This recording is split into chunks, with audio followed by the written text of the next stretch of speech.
Hello friends, welcome back to our channel.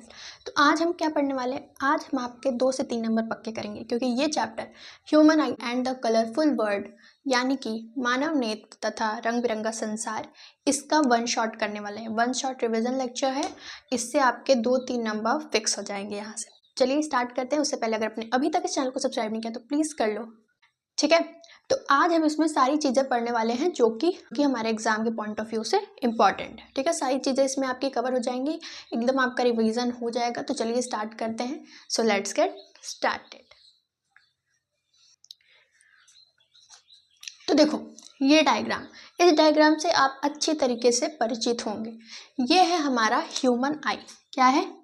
ये है human आई यानी मानव नेत्र, ठीक है। क्या है ये? मानव नेत्र। चलिए एक एक करके इसके पॉइंट को समझते हैं। तो ये है क्या, इससे होती क्या है चीज़ें? हमें पता है कि हमें ह्यूमन आई से सारी चीज़ें दिखाई देती हैं, है ना। हमें चीज़ें दिखाई देती हैं मानव नेत्र से, ठीक है।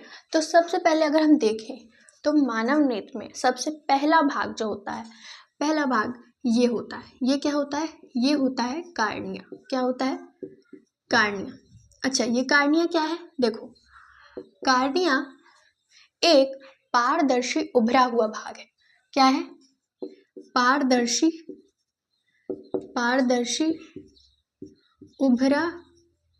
उभरा हुआ या उभरी हुई झिल्ली है, ठीक है। पारदर्शी है, उभरी हुई झिल्ली है। कौन?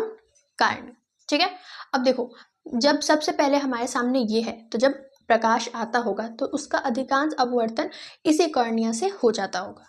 तो यहाँ से क्या होता है, इसका कार्य क्या है? तो प्रकाश किरणों का अधिकांश अपवर्तन यहाँ से हो जाता है, ठीक है।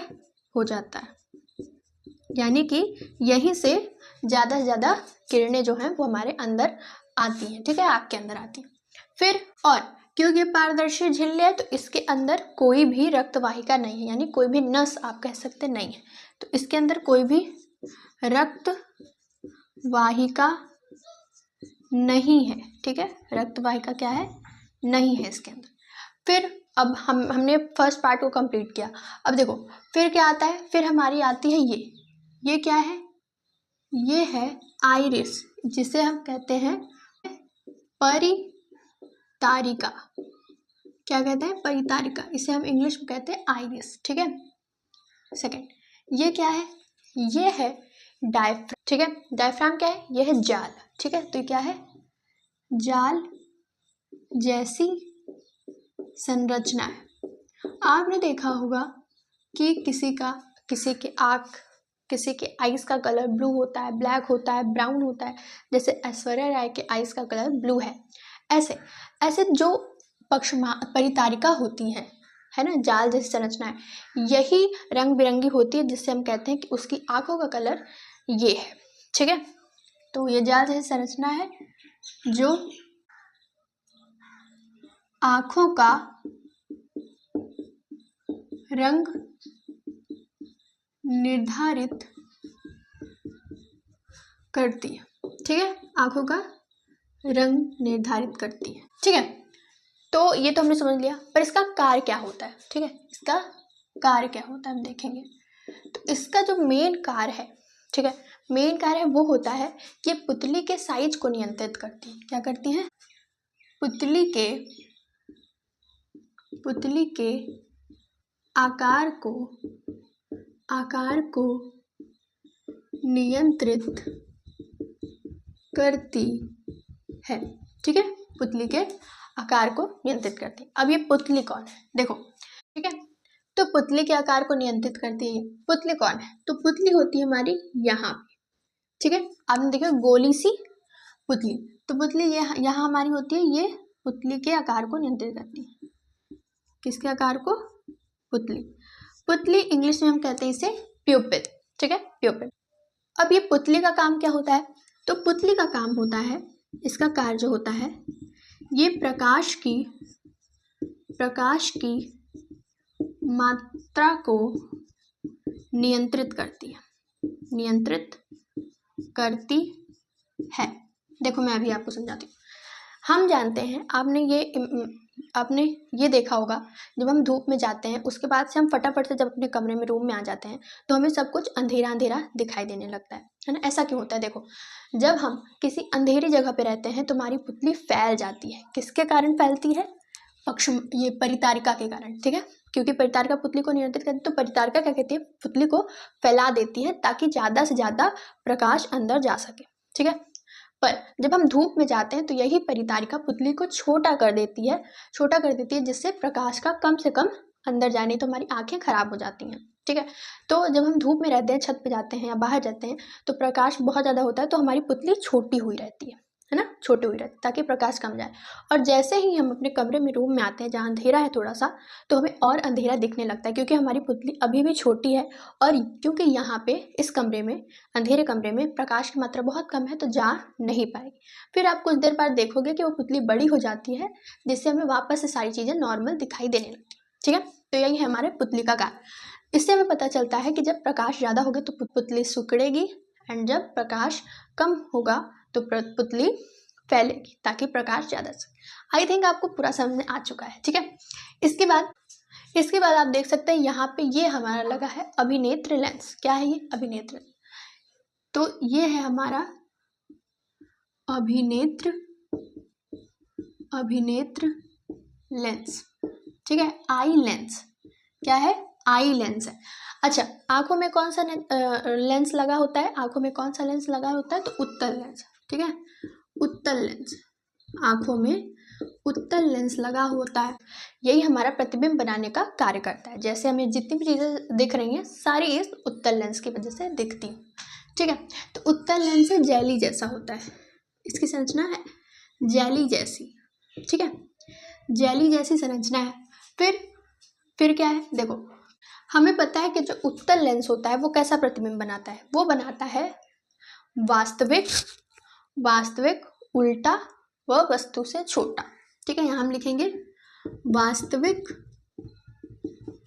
उल्टा व वस्तु से छोटा प्रतिबिंब बनाता है, ठीक है। हमने पढ़ा था चैप्टर नंबर 1 लाइट में, ठीक है।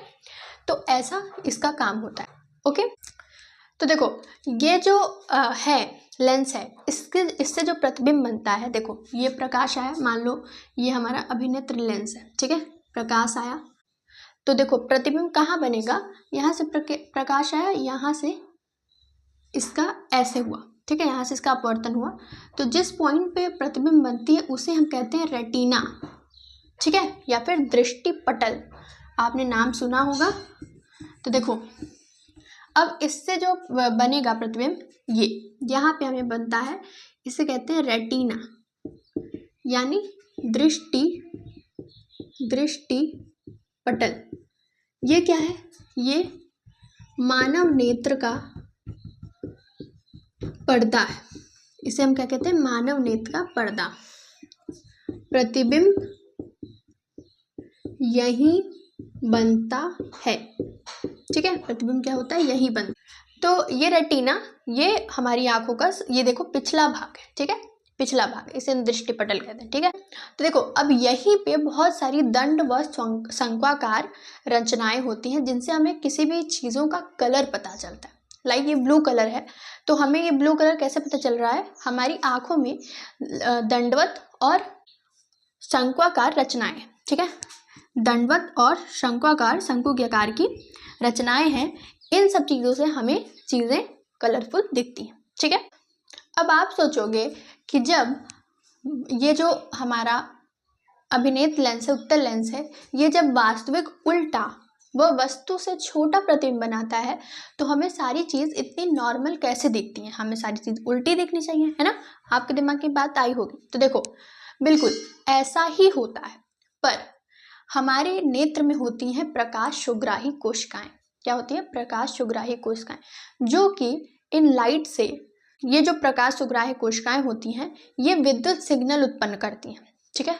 जैसे हमारी कोई चीज़ें बनती हैं, प्रतिबिंब बनता है, तो ये तुरंत ही विद्युत सिग्नल उत्पन्न करती हैं, जो कि इन इन दृष्टि कोशिकाएं, ये क्या है? दृष्टि कोशिकाएं, दृष्टि कोशिकाएं,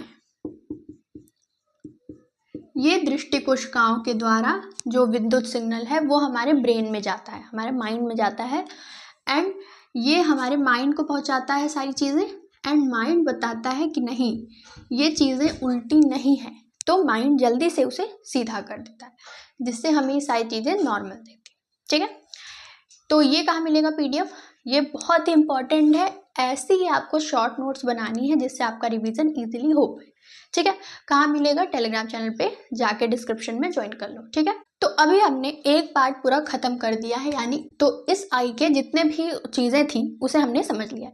अब हम देखें कि आखिरकार नेत्र में प्रतिबिंब बनता कैसे है। ठीक है, क्या क्या प्रोसेस होती है, तो मैं इसे इरेज करती हूँ एंड हम बढ़ते हैं नेक्स्ट पे। ठीक, एंड अभी तक अगर वीडियो अच्छी लगी तो प्लीज़ लाइक करना, चैनल को सब्सक्राइब करना। ओके,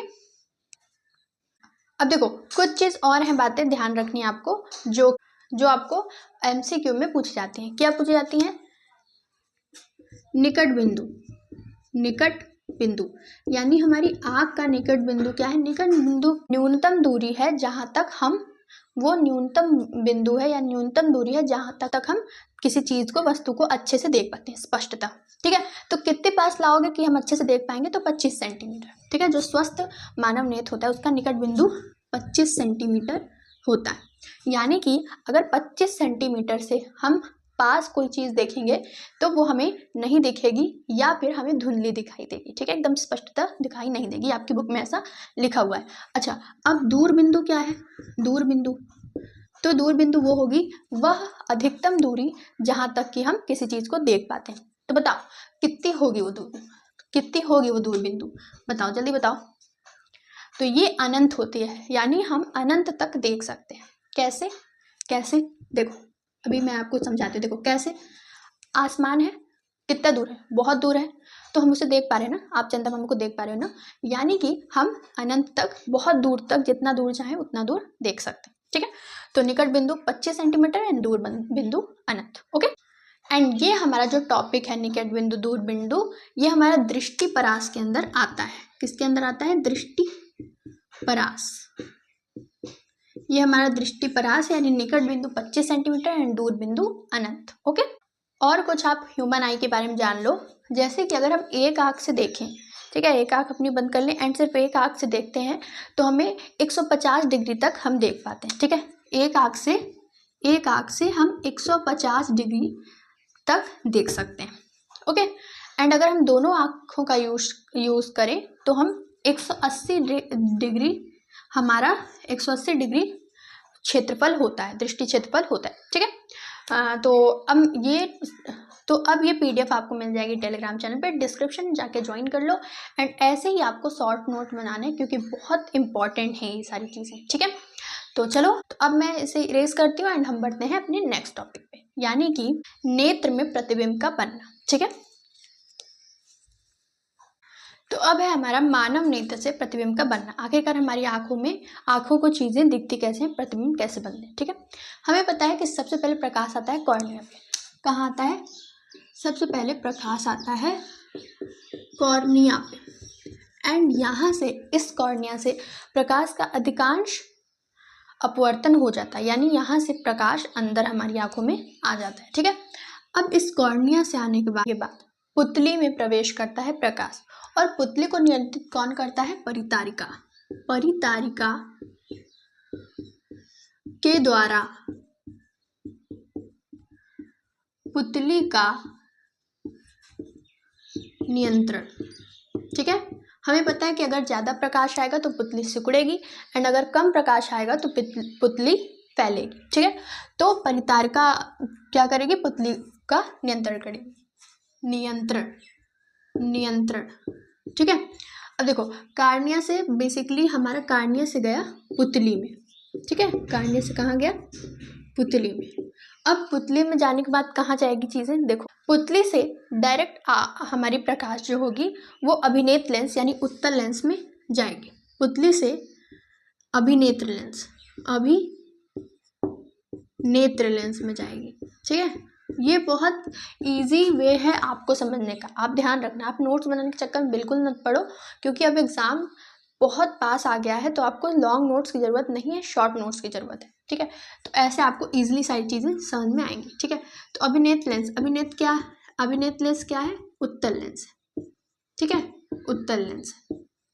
तो अब इस अभिनेत लेंस है, यानी लेंस से क्या होता है? प्रकाश का अपवर्तन होता है, तो इससे पुनः अपवर्तन होगा। इससे क्या होगा? पुनः प्रकाश का अपवर्तन, पुनः अपवर्तन होगा। ठीक है, अब ये पुनः अपवर्तन होगा तो जो हमारा प्रतिबिंब बनेगा, जो प्रतिबिंब बनेगा रेटिना पे यानी दृष्टि पटल पे, यानी दृष्टि पटल रेटिना पे जो प्रतिबिंब बनेगा, जैसा प्रतिबिंब बनेगा वो कैसा बनेगा? बनेगा वास्तविक उल्टा वस्तु से छोटा। अब देखो ये काम तो गड़बड़ हो गया। अब जब इसने ऐसा प्रतिबिंब बनाया तब हमें सारी चीज़ें नॉर्मल क्यों दिखाई देती हैं? क्योंकि अब इससे क्या होगा, जैसे ही प्रकाश आया तो यहाँ पे प्रकाश सुग्राही कोशिका होती है। क्या होती हैं? प्रकाश सुग्राही कोशिका।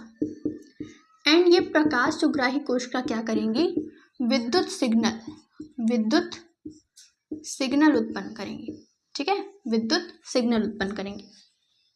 ओके, अब ये विद्युत सिग्नल हमारी नेत्र कोशिकाएं या फिर दृष्टि कोशिकाएं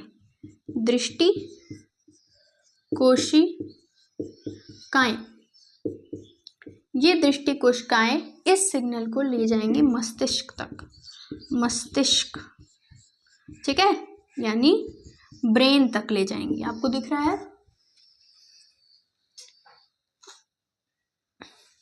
ठीक है, तो ये दृष्टि कोशिकाएं ले जाएंगी मस्तिष्क तक।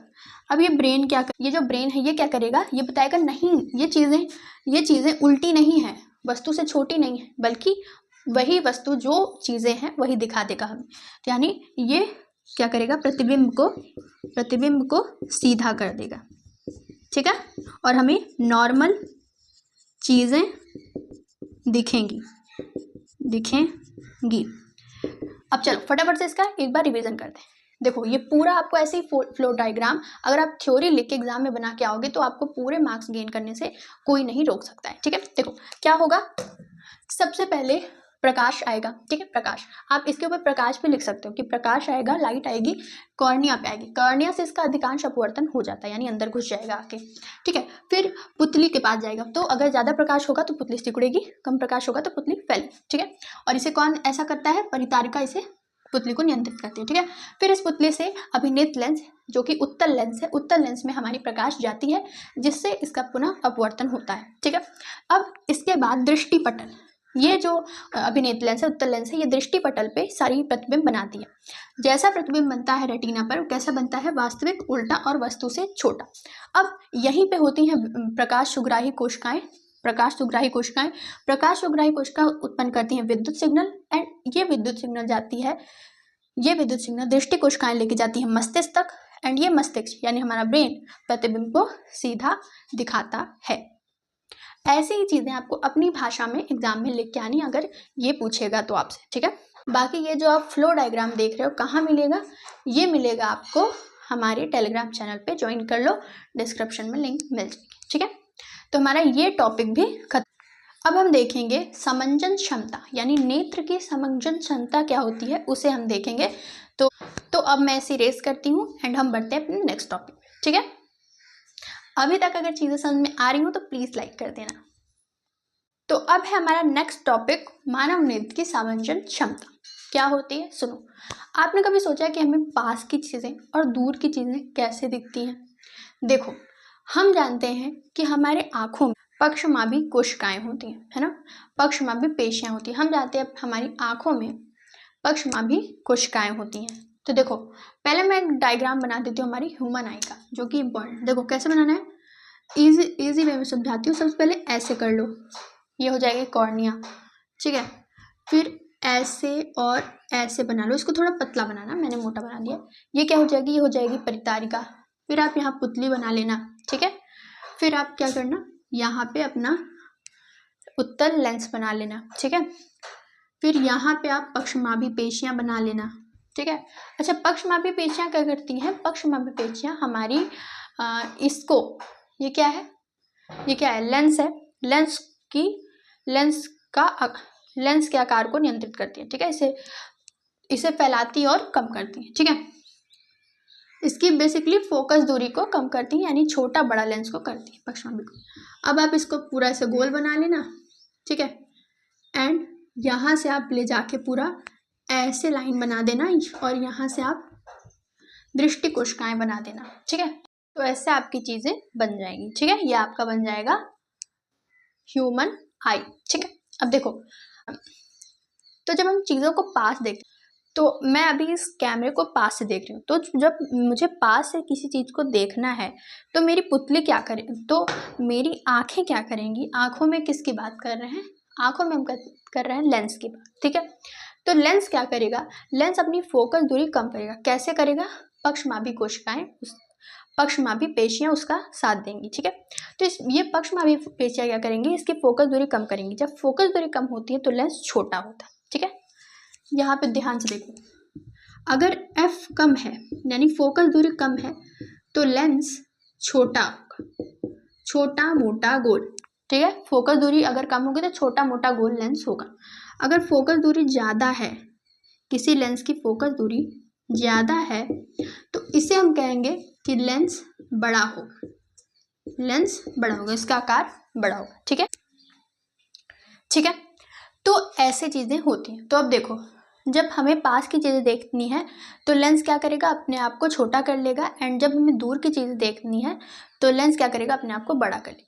इसी चीज़ों को हम कहते हैं लेंस की समंजन क्षमता, यानी लेंस को बड़ा और छोटा करना लेंस की समंजन क्षमता कहलाती है, ठीक है। तो इसका यानी लेंस की समंजन क्षमता का अगर हम लिखें, डेफिनेशन लिखें, तो क्या होगा कि नेत्र अपनी फोकस दूरी को कम व ज़्यादा करके वस्तु का प्रतिबिंब रेटिना पर बनाता है, जिसे उसकी समंजन क्षमता कहते हैं, जिसे इसकी समंजन क्षमता कहते हैं। आई होप कि आपको ये भी चीजें समझ में आ गई। अब देखो, समंजन क्षमता, अब ध्यान से देखना, इधर हम देखेंगे पास की निकट वस्तु को और इधर हम देखेंगे दूर की वस्तु को। ध्यान से देखना क्या है। तो जब हम निकट की वस्तु को देखते हैं, पक्षमाभी पेशियां सिकुड़ती हैं। जब निकट की वस्तु को देखते हैं तो पक्षमाभी पेशियां सिकुड़ती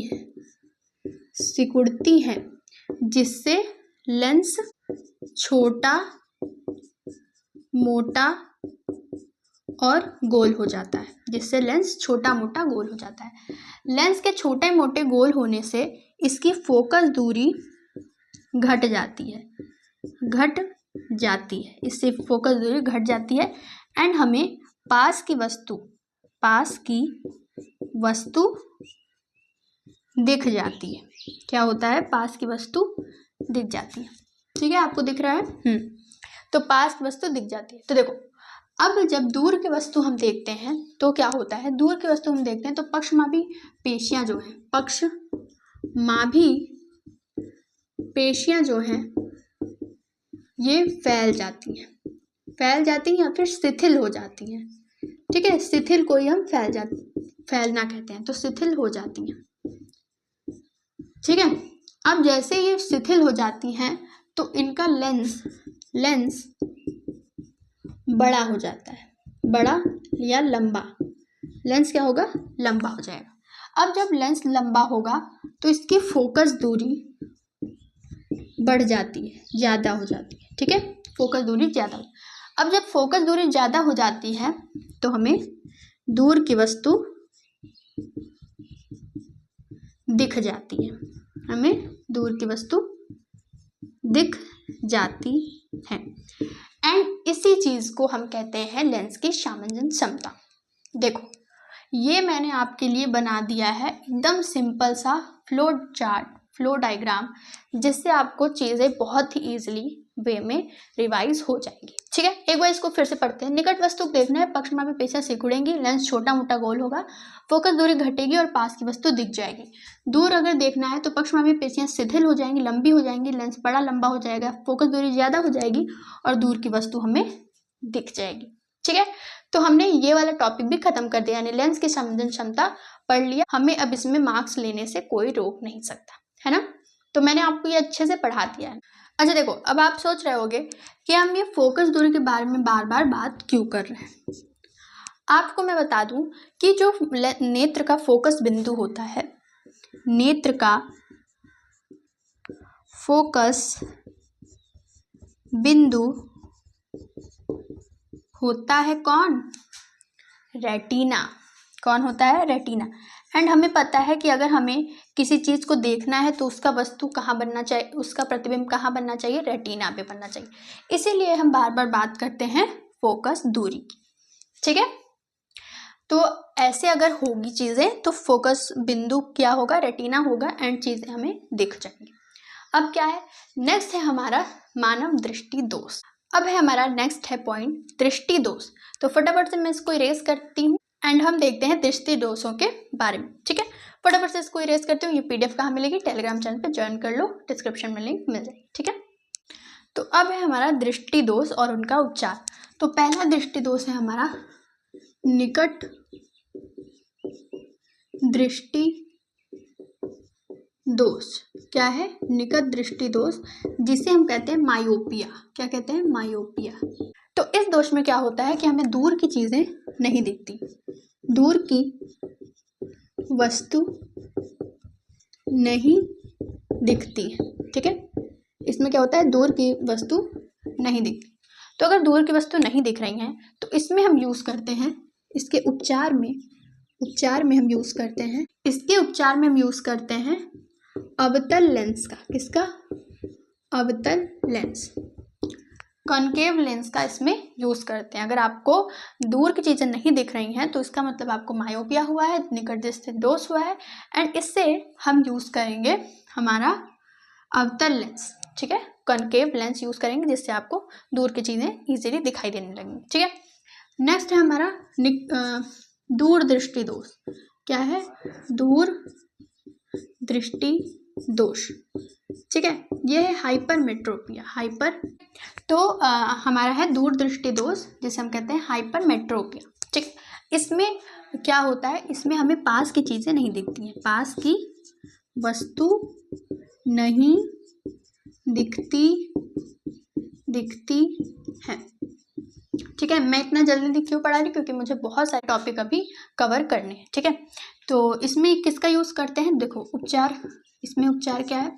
इसमें हम यूज करते हैं उत्तल लेंस का, कॉन्वेक्स लेंस, उत्तल लेंस का यूज करते हैं, यानी कॉन्वेक्स लेंस का यूज करते हैं। अगर हम इसका यूज करेंगे, कोई व्यक्ति है आप जानते हैं जिससे पास की वस्तु नहीं दिख रही है तो उसे दूर दृष्टि दोष यानी हाइपरमेट्रोपिया है एंड उसका उपचार हम करते हैं उत्तल लेंस का यूज करके, ठीक है। फिर है जरा दूरदर्शिता। क्या है? तीसरा रोग क्या है? जरा दूरदर्शिता, ठीक है। ये क्या है? ये है प्रेसबायोपिया। क्या है? प्रेसबायोपिया, ठीक है। इसमें क्या होता है? इसमें भाई साहब को ना तो पास की चीजें दिखती हैं एंड ना ही दूर की चीजें दिखती हैं। ऐसा क्यों होता है? ऐसा जब हमारी एज बहुत ज्यादा हो जाती है, बूढ़े होने लगते हैं, तब होता है, ठीक है।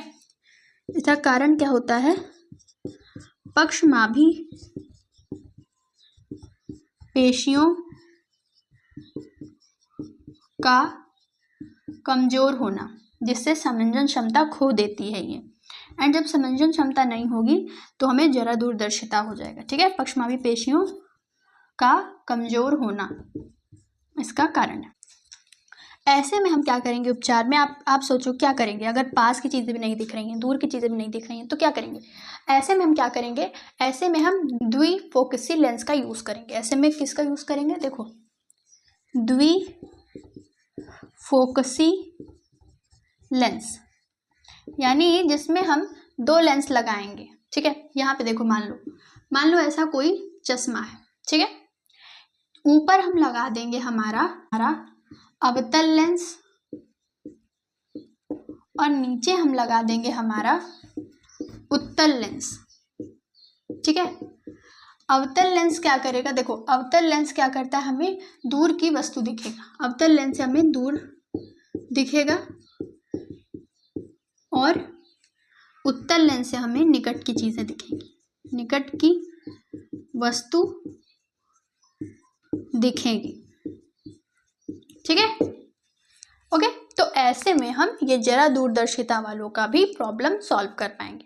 तो ये हमारा हो गया दृष्टि दोष। और सारे दृष्टि दोष हैं, जैसे कि वर्णांधता, मोतियाबिंद, अबिंदुकता, पर ये सब इतने इंपॉर्टेंट नहीं है एंड ये आउट ऑफ सिलेबस हो जाते हैं। ठीक है, तो ये तीनों आप पढ़ लीजिए एंड ये आपका इनफ हो जाएगा। ठीक है, तो फटाफट से मैं इसको इरेज करती हूँ, नोट्स कहाँ मिलेगा, टेलीग्राम चैनल पे। ठीक है, तो इसको इरेज करते हैं एंड हम बढ़ते हैं आगे, जो कि है हमारा प्रिज्म। ठीक है, अब है हमारा प्रिज्म। प्रिज्म को पढ़ने से पहले एक बार आप फॉर्मूला, 2 फॉर्मूले हैं जिन्हें आपको नोट करना है। ठीक है, IMP फॉर्मूला, इससे अगर न्यूमेरिकल पूछेगा तो आप इससे सॉल्व करोगे। क्या है, देखो लेंस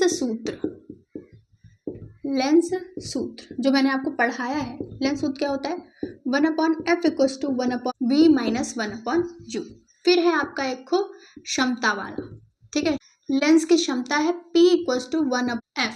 ठीक है, लेंस की क्षमता का फॉर्मूला है P = 1/f, जिसका मात्रक क्या है, इसका मात्रक क्या है, डायोप्टर। ठीक है, डायोप्टर D से जिसे हम प्रेजेंट करते हैं। ठीक है, तो ऐसे आप इसको नोट कर लेना। ठीक है, इसको आप नोट कर लीजिए। ठीक है, थोड़े बहुत न्यूमेरिकल्स होंगे आपके बुक में, वो इस फॉर्मूले से इजीली सॉल्व हो जाएंगे। ओके, तो अब है हमारा प्रिज्म। तो प्रिज्म देखो, प्रिज्म कैसा होता है, आगे आप ऐसे बना लो ट्रायंगल, पीछे आप ट्रायंगल बना लो। ठीक है, फिर ये ऊपर ऐसे रहता है, फिर इधर एक आयताकार फलक और इधर एक आयताकार फलक होती है। ठीक है, ऐसे ही आपका नीचे भी एक आयताकार फलक होती है। ठीक है, तो देखो इसमें क्या हो गया, इस प्रिज्म के क्या हो गया, 3 आयताकार फलक व आप देख सकते हैं कि यहाँ लगा है ट्रायंगल एंड यहाँ पीछे लगा है, तो 2 त्रिभुजाकार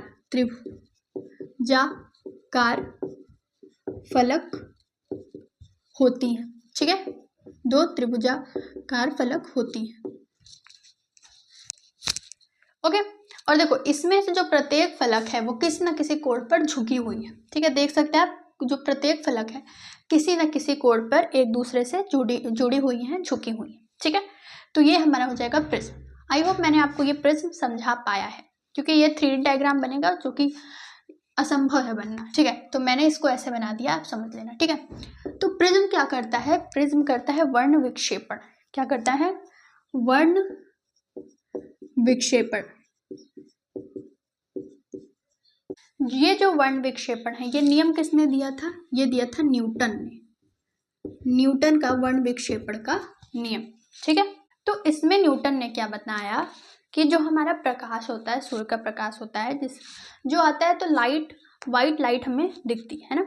आप बताओ, मैं आपसे पूछूं कि सूर्य का जो प्रकाश है उसमें कितने रंग होते हैं, कितने कलर्स होते हैं। ठीक है, तो आपका हो गया वाइट कलर, है ना, वाइट कलर। पर ऐसा नहीं है, जो प्रकाश होती है उसमें लाखों कलर्स होते हैं। प्रकाश में क्या होता है, लाखों कलर्स होते हैं, पर मेन हमारे 7 रंग होते हैं। ठीक है, 7 अवयवी रंग, 7 हमारे मेन रंग होते हैं, मेन कलर्स होते हैं। तो इन्होंने बताया जो वर्ण विक्षेपण है, वर्ण मतलब रंग और विक्षेपण मतलब विभक्त होना, यानी फैलना। ठीक है, टूटना, यानी रंगों का फैलना या निकलना वर्ण विक्षेपण कहलाता है। इसमें क्या हुआ, इन्होंने बताया कि सूर्य के सूर्य के श्वेत प्रकाश को किसी प्रिज्म से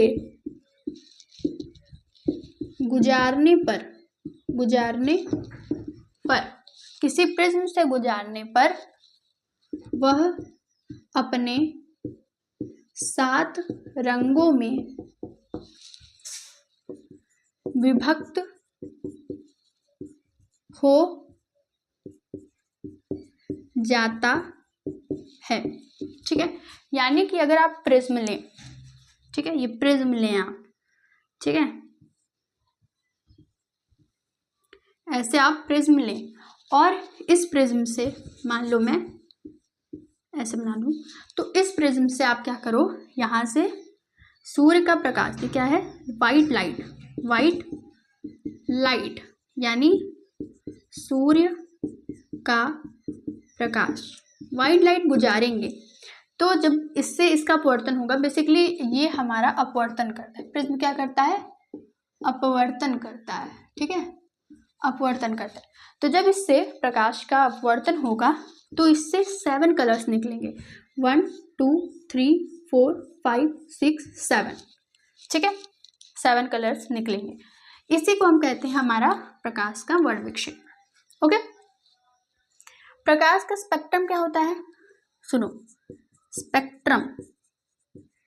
प्रकाश का स्पेक्ट्रम क्या होता है। अब ये जो प्रिज्म से प्राप्त 7 रंगों का क्रम है, इसी को हम स्पेक्ट्रम कहते हैं, यानी प्रिज्म से प्राप्त 7 रंगों का क्रम किस क्रम में है, ठीक है, इसको रंगों का क्रम स्पेक्ट्रम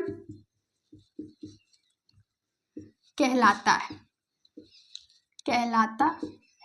आपने अपनी लोअर क्लासेस में पढ़ा होगा कि विबग्योर है ना, विबग्योर, इसे इंग्लिश में कहते हैं विबग्योर, यानी violet, indigo, blue, green, yellow, orange और रेड, ये इनका क्रम होता है, तो इसी को स्पेक्ट्रम कहते हैं, ठीक है। एंड हिंदी में अगर हम बात करें तो हिंदी में कहते हैं बेंजानी अहल्पनीला, क्या कहते हैं, पहली बार सुना होगा, तो हम इंग्लिश वाले को लेके चलते हैं विबग्योर, ठीक है। इसमें क्या है, violet, indigo, blue, green, yellow, orange और रेड, ठीक है, ये आपके सारे कलर्स होंगे जो निकलेंगे इससे। अब देखो, आप सोचो कि प्रिज्म का गुण है कि वो किसी भी प्रकाश को निकालता है तो 7 कलर निकालते हैं, प्रिज्म का गुण है, पर ऐसे नहीं है, ये है प्रकाश का गुण, ठीक है, ये क्या है, ये है प्रकाश का गुण है ये। ऐसे ही आप किसी भी व्हाइट लाइट को अगर गुजारोगे तो 7 कलर में विभक्त नहीं होगा। जब आप ऐसे किसी लाइट को गुजारोगे जिसमें 7 कलर्स हों, बहुत सारे कलर्स हों, कौन है ऐसा, एग्जाम्पल सूर्य, तो ही आपका निकलेगा ये, ठीक है। तो देखो, हमने सोचा कि अगर हम ऐसे कर रहे हैं तो सारे कलर्स निकल रहे हैं, ठीक है। अगर इसे हम उल्टा कर दें, यानी एक प्रिज्म हम रखें ऐसे एंड दूसरा रखें ऐसे, तो यहाँ से अगर व्हाइट लाइट गुजारे तो ऐसे जाएगी, ठीक है, ऐसे जाएगा प्रकाश। फिर जो ये दूसरा प्रिज्म है, फर्स्ट प्रिज्म ये, सेकेंड प्रिज्म ये, तो इससे जब हमने उल्टा करके रखा तो हमने देखा कि वापस से हमें वाइट लाइट ही मिल रही है, तो ऐसा भी होता है कि अगर आपने एक प्रिज्म लिया और वाइट लाइट गुजारी, सीधा करके रखा, 7 कलर्स निकले, फिर आपने एक प्रिज्म लिया जो उल्टा करके रखा, फिर जब हम देखेंगे ये 7 कलर्स मिलते हैं तो वाइट लाइट निकलती है। इससे सिद्ध होता है कि प्रकाश में 7 कलर्स होते हैं, ठीक है। अब कुछ चीज़ें हैं जो आपको ध्यान रखनी है, पहले देख लो ये, ठीक है, ये सारी चीज़ें देख लो। ये ऐसे ही आपको शॉर्ट नोट्स बनाने हैं जो कि आपको एग्जाम में काम लेंगे, ठीक है। नोट्स कहाँ मिलेंगे, टेलीग्राम चैनल पे, फटाफट से जाकर ज्वाइन कर लो। थोड़ी सी चीज़ें मैं इसको इरेज करके यहाँ पे लिख देती हूँ, ओके। अब एक चीज़ है जो आपको समझनी है, देखो क्या हमने पढ़ा अभी विबग्योर, ठीक है। अब देखो, ये जो विबग्योर है, इसमें जब हम ऊपर से नीचे आते हैं तो इसकी तरंग दैर्घ्य बढ़ती है, क्या होती है, तरंग दैर्घ्य का बढ़ता हुआ क्रम, ये क्या है, तरंग दैर्घ्य का बढ़ता हुआ क्रम। यानी कि अगर हम बात करें, ये जो वायलेट है, बैगनी रंग की जो तरंग दैर्घ्य है वो सबसे कम होगी, और तरंग दैर्घ्य को हम प्रदर्शित करते हैं लैम्डा से। यानी लैम्डा वायलेट यानी लैम्डा भी कम होगा, ठीक है, सबसे कम होता है। एंड रेड की तरंग दैर्घ्य यानी लैम्डा आर, इसकी तरंग दैर्घ्य सबसे ज़्यादा होती। अब देखो, जिसकी तरंग दैर्घ्य सबसे कम होगी उसका विचलन सबसे ज़्यादा होगा। विचलन यानी कितना कोण बना रही है वो सबसे ज़्यादा होगा, ठीक है, विचलन ज़्यादा। और विचलन को हम दर्शाते हैं हमारे इससे, ठीक है, ये साइन विचलन कोण है। क्या है, विचलन कोण। इसे हम कहते हैं डेल्टा, एंड ये डेल्टा विचलन कोण होता है, ठीक है। अब देखो, लैम्डा जिसका ज़्यादा है यानी तरंग दैर्घ्य जिसकी ज़्यादा है उसका विचलन कोण यानी डेल्टा विचलन, क्या है, विचलन कोण है, तो डेल्टा सबसे कम होगा, विचलन कोण सबसे कम होगा, यानी ये कम कोण से विचलित होगी, ठीक है। तो ऐसे ही आप देख लो, वायलेट का ये हमारे एमसीक्यू में पूछी जाती है कि किसकी तरंग दैर्घ्य ज़्यादा है, किसकी तरंग दैर्घ्य कम है, तो ये आप ध्यान रखना इम्पॉर्टेंट, ठीक है। तो ऐसे ही अब कुछ क्वेश्चन पूछे जाते हैं, जैसे हमें आकाश नीला क्यों दिखाई देता है और सूरज शाम के समय लाल क्यों दिखाई देता है, ठीक है। इस सब का नोट्स मैं आपको दे दूंगी पीडीएफ पे, सारी चीज़ें आपको मिल जाएगी, टेलीग्राम चैनल पे ज्वाइन कर लो वहाँ से, ठीक है। एंड यहाँ से होती है हमारी ये वाला चैप्टर की हैप्पी एंडिंग। आई होप आपको ये चैप्टर पूरा अच्छे से समझ में आया होगा, मैंने हर चीज़ आपको अच्छे से समझा दी है। मिलते हैं आपसे नेक्स्ट वन शॉट लेके, नेक्स्ट वीडियो लेके। रिवीजन वीडियो है, रिवीजन सीरीज है, ध्यान से देखना। एंड वीडियो अच्छी लगे तो प्लीज़ लाइक करना, चैनल को सब्सक्राइब करना एंड वीडियो को शेयर करना। Thank you.